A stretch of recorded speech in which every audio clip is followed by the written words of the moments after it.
औज़ुबिल्लाहिमिनश्शैतानिर्रजीम बिस्मिल्लाहिर्रहमानिर्रहीम। मोहतरम नाज़रीन, आज आपको इस वीडियो में डेंगू और तमाम मखलूक के शर से हिफाजत की दुआ बताई जाएगी, जिसे पढ़कर आप हर किस्म के, चाहे वो इंसान हो शयातीन हो, तो उनके शर से आपकी हिफाजत हो जाएगी। नबी पाक सल्लल्लाहु अलैहि वसल्लम के पास एक शख्स आया और उसने आकर कहा, या रसूलुल्लाह सल्लल्लाहु अलैहि वसल्लम, रात को मुझे बिच्छू ने काट लिया, जिसकी वजह से मेरे पूरे बदन में बहुत तकलीफ है। तो नबी पाक सल्लल्लाहु अलैहि वसल्लम ने इरशाद फरमाया कि अगर तुम शाम के वक़्त ये कलिमात पढ़ लेते तो तुम्हें कोई भी जहरीली चीज़ नहीं काट सकती थी।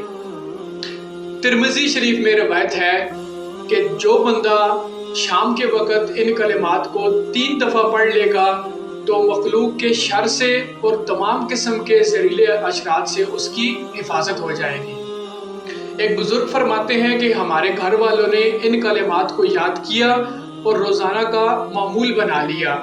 चुनाचे एक दिन हमारी बंदी को किसी जहरीली चीज़ ने काट लिया, लेकिन उसे किसी किस्म की तकलीफ का सामना ना करना पड़ा। वो कलिमात ये हैं, औज़ु बिकलिमातिल्लाहि ताम्मात मिन शर्रि मा खलक, औज़ु बिकलिमातिल्लाहि ताम्मात मिन शर्रि मा खलक, जिसका तर्जुमा ये है कि मैं अल्लाह के मुकम्मल कलिमात के ज़रिए से तमाम मखलूक के शर से पनाह चाहता हूँ।